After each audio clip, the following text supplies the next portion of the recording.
नमस्कार दोस्तों, स्वागत है आपका हमारे चैनल पर। आज हम बात करेंगे एक ऐसे शख्स की जिन्होंने 59 साल की उम्र में दुनिया की सबसे ऊंची चोटी माउंट एवरेस्ट को फतेह कर इतिहास रच दिया। जी हाँ, हम बात कर रहे हैं पंचकुला के नवदीप सूद की, जिन्होंने अपनी हिम्मत और जज्बे से हर किसी को प्रेरित किया।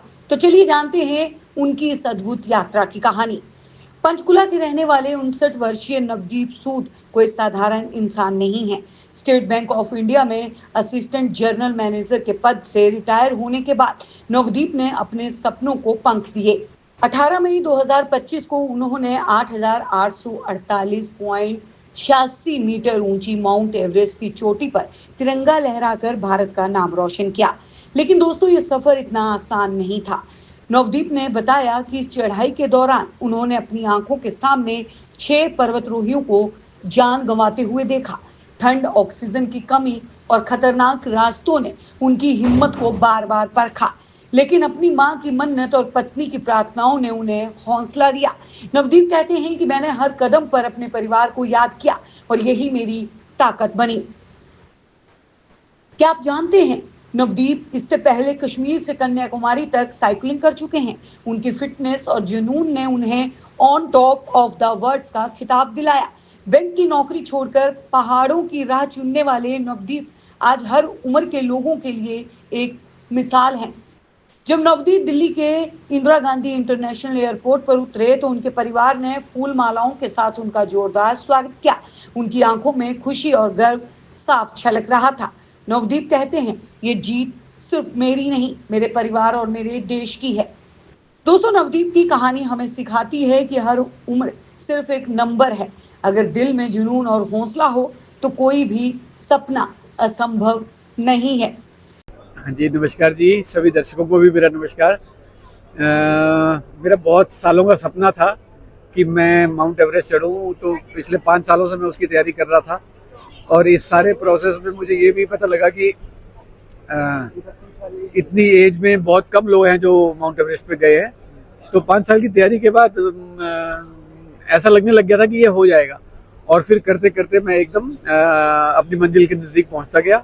और अब तो मैं जाके आ गया हूं, तो मुझे बहुत खुशी है कि मैंने माउंट एवरेस्ट फतेह किया है, जो बहुत कम लोग कर पाते हैं। जर्नी बहुत ही चैलेंजिंग थी जी। सबसे पहले तो सबसे बड़ा चैलेंज ये था कि घर वाले माने। उसमें उससे भी बड़ा था कि बीवी माने और सासू माँ माने, तो वो मान गए। उसके बाद तो आसान हो गया काम।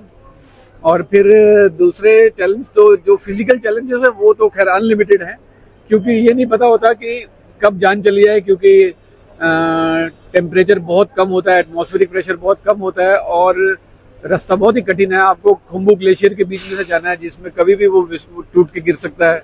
मूविंग ग्लेशियर होता है वो। और साथ में रस्सी के ऊपर आप लटक के पूरे मतलब 9,000 मीटर 8,848 मीटर तक सारी रस्सी के सारे ऊपर चलना होता है। तो बहुत चैलेंजेस हैं उसमें।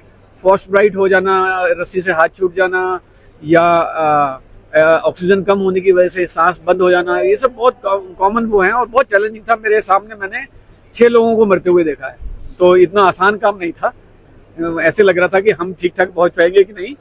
तो वो ये चैलेंजेस थे इसमें। ये पता नहीं जी, लगन लग जाती है जिसको ना, वो वहां पहुंच जाता है।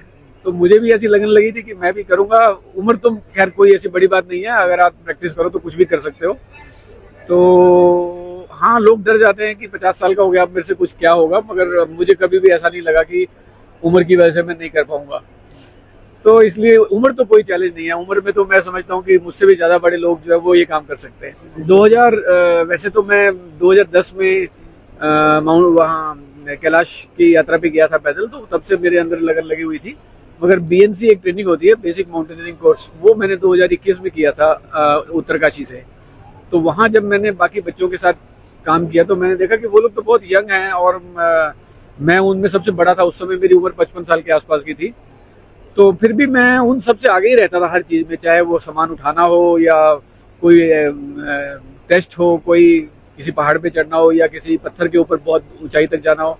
तो जब मैंने देखा कि मैं उन सबसे आगे कर सकता हूँ, तो फिर मुझे लगा कि मैं तो इससे भी बड़े काम कर सकता हूँ। तो तब मेरे अंदर ये लगने लगी। और उसके बाद मैंने रुद्दू वगैरह 6,000 मीटर है, यूनाम है 6,100 मीटर, भगीरथी 2 है 6,400 मीटर, और सबसे बड़ा सतोपंथ है जो 7,300 मीटर। तो वो मैंने जब 7,300 मीटर का किया तो उसके बाद मुझे लगा कि अब एवरेस्ट इससे ज़्यादा दूर नहीं है, क्योंकि एवरेस्ट 8,848 मीटर पे है और 7,300 तक मैं बिना ऑक्सीजन के चला गया था। तो जनरली लोग 6,500 के बाद ऑक्सीजन की जरूर महसूस करते हैं। तो दोस्तों, कैसी लगी आपको नवदीप सूद की ये प्रेरक कहानी? अगर आपको उनकी हिम्मत ने प्रेरित किया तो इस वीडियो को लाइक करें, अपने दोस्तों और परिवार के साथ शेयर करें और हमारे चैनल को सब्सक्राइब करना ना भूलें। कमेंट में बताएं आपका सपना क्या है और उसे पूरा करने के लिए आप क्या कर रही हैं। हम अगली वीडियो में फिर मिलेंगे, तब तक के लिए जय हिंद।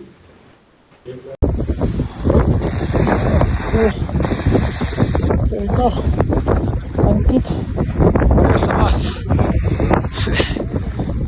मैं नवदीप सूद एवरेस्ट की चोटी से बोल रहा हूँ और मैं अपनी पत्नी सरिता सूद, अपना बेटे अंकित सूद, अपनी बेटी एहसास सूद, इनके सहयोग से आज एवरेस्ट की चोटी पर पहुँचा हूँ और मैं इन सबको धन्यवाद देना चाहता हूँ और मम्मी जी के आशीर्वाद के लिए उनको धन्यवाद देना चाहता हूँ।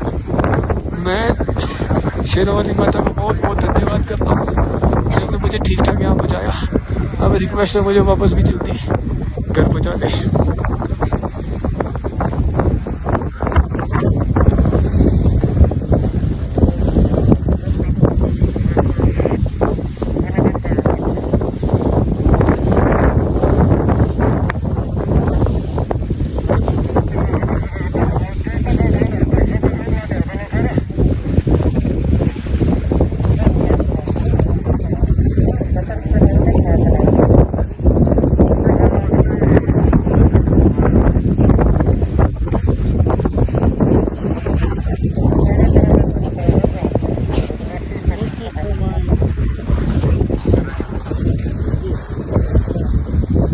ये मेरे साथ मेरा भाई तेंजिंग जो मुझे यहाँ तक ले जाया।